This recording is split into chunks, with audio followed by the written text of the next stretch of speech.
Although there's been a lot of concerns and worries about Colorado's front seven and defensive line, they just got some big time pickups. Ladies and gentlemen, meet the new and improved defensive line. I am really starting to think and believe if these guys can piece it together, this Colorado defense might not be as bad as I originally thought as well.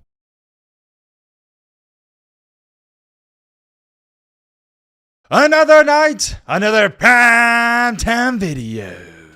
At this point in time, it really just feels weird to not talk about Coach Prime and what's going on with Colorado. If you've been keeping up with the channel, you would know we didn't talk about him last night, but tonight we're back at it like a crack at it. You know what? In matter of fact, because there's also something else I want to touch on. If you guys want to see another primetime video tomorrow night, let's see if we can get this video to 1,200 likes. Let's do 1,200 likes. I like that. That is a hefty goal, but more times than not, you guys crush it. In our latest episode of talking about Coach Prime, Deion Sanders, whatever you want to call him, and the Colorado Buffaloes, we talked about, or I talked about, how I changed my prediction. Ever since Coach Prime got hired by Colorado, I have stated and I've made it astronomically clear that I got him going 3-9 in his first season. I said it for weeks, I said it for months, but, and I have a big but, that changed 2 nights ago. I've now changed my prediction from 3-9 to 5-7, and that's where we left off. If you want to see that video, I'll pop it up right here. Feel free to check it out. But ladies and gentlemen, in tonight's video, we have a different topic to talk about with this Colorado team that nobody is noticing or talking about. And that's what my channel's about. I do all the digging and research, so you guys don't got to. I try to find out the information that nobody is sharing with you guys. I don't want to share information that everybody's talking about like ESPN and SportsCenter because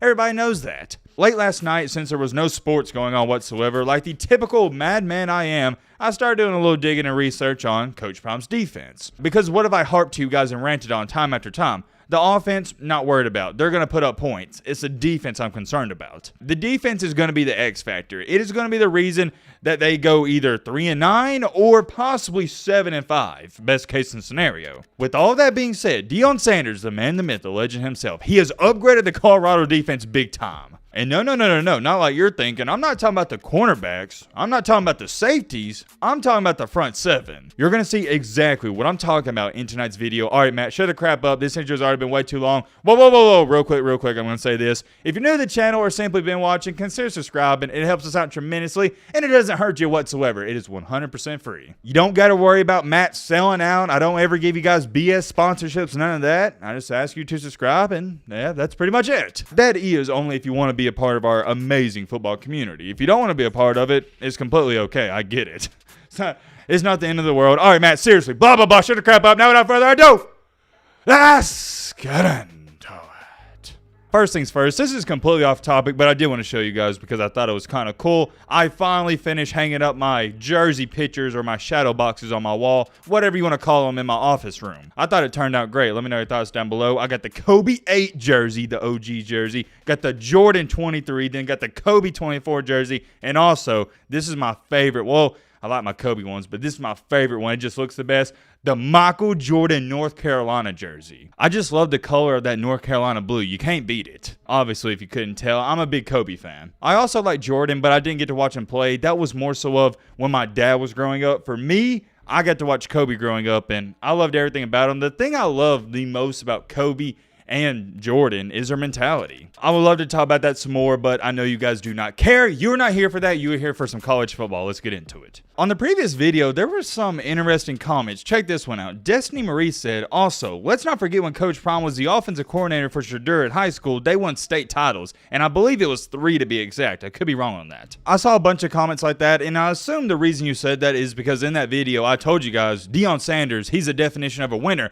Everywhere he's been at every step in his life, all he's done is win. Winners win and losers lose. That's why I upped my prediction from 3-9 to 5-7. I finally came to my senses. But check out what Hook had to say. I have not even seen this comment. I just saw it had a good amount of likes, so you're going to get my raw reaction. Totally agree except for one thing. Take a closer look at TCU. Didn't they lose 8 players to the draft? They had a dream season, but weren't that deep and lost a ton of talent. Colorado is no Georgia, but TCU got exposed and have to replace most of their stars. I would appreciate a breakdown by position and coaches of that game. It might surprise some people. Thanks, Matt. I look forward to your videos each night. Thank you for the kind words at the end, by the way. That means a lot to me. As much as you look forward to them and everybody else, I hope you can hear my excitement in my voice. I love making them. Ooh, check out this comment in reply to that comment we just read off. Richard McNeil stated, Both TCU and USC improved by 5 wins or more by doing almost as good as what Coach Prime is doing in the transfer portal now. Oh man, I didn't even think about that. That's a pretty fair point and legit case and argument. Very nice point there from Richard McNeil. Good research. Yet again, that is also why I made that video last night. When I started doing my research and a lot of digging, and after doing 3, 4, 5, 6 hours of research, I came to the conclusion,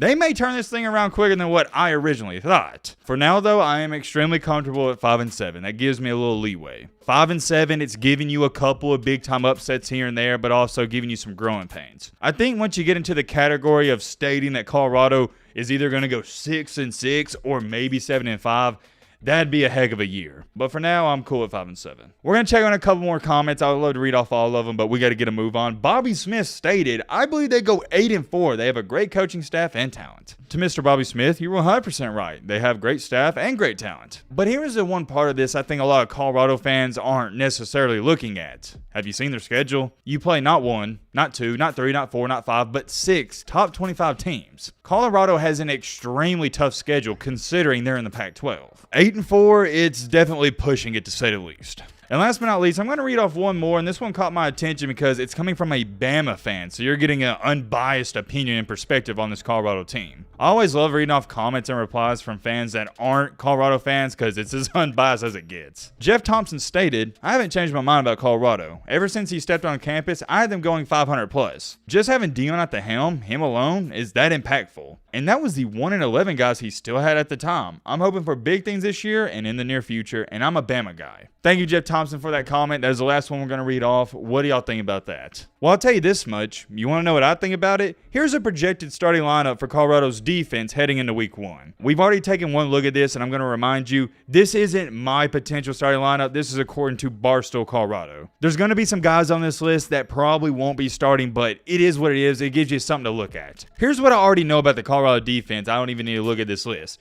Safeties, cornerbacks, defensive backs, you're going to be A-okay. You're going to be just fine. You got Travis Hunter. He's going to shut down one side of the field completely. You also got Amarion Cooper, who I believe in, and Cormani McClain. You're going to be good there. You also get the safety transfer, who I think will be starting from Florida State that's not listed on this list, and Travis J. You're good in the secondary, trust me. The concerning part about this Colorado football team is the front 7, the guys up front, the defensive line. Remember after the spring game, they only had like 2 or 3 defensive linemen still on the team. Although there's been a lot of concerns and worries about Colorado's front 7 and defensive line, they just got some big-time pickups. Ladies and gentlemen, meet the new and improved defensive line. These are your edge rushers that Deion has added to the team in the offseason. Starting it out hot, they got Jordan Dominic from Arkansas. And what's so funny about this is people still have this narrative made up in their mind that only bench warmers are going to Colorado. For example, this guy said right here, these are all former bench warmers and third stringers. And under that, somebody, actually Barstow Colorado replied, first one listed, which is Jordan Dominic, was 3rd in the SEC in sacks last year. My point exactly. That guy can play. You don't finish 3rd in the SEC in sacks because you're a chump, I'll tell you that. That's a big improvement right there alone. But then you also got Derek Melinda from Florida State, who we've also talked about a ton. He's going to improve the defense. But then they got the former 5-star recruit. I'm going to say that again. Former 5-star recruit, Savell Smalls. So right there alone, the first 3 guys, Derek Melinda, Florida State defensive lineman,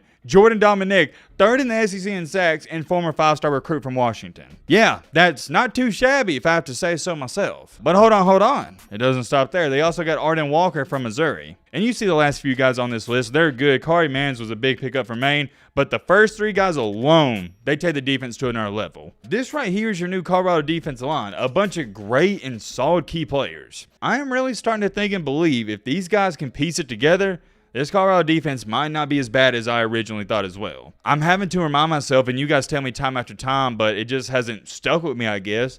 This Colorado team is going to look way different from the spring game. The best comparison I can give you is it's almost like an AAU basketball team. It seems like Colorado has 1 to 2 players from every single team in the country. It's like Colorado is a big-time AAU basketball team. That's the only example I know to use. Colorado just went in the portal, picked out a bunch of key players they needed at new positions, and boom, that's the team. There's so many things I could say, but like I said in the intro, we'll talk about this tomorrow night if we reach the light goal. I'm sure we will. We'll piggyback off of this subject. Let me know your thoughts down below. But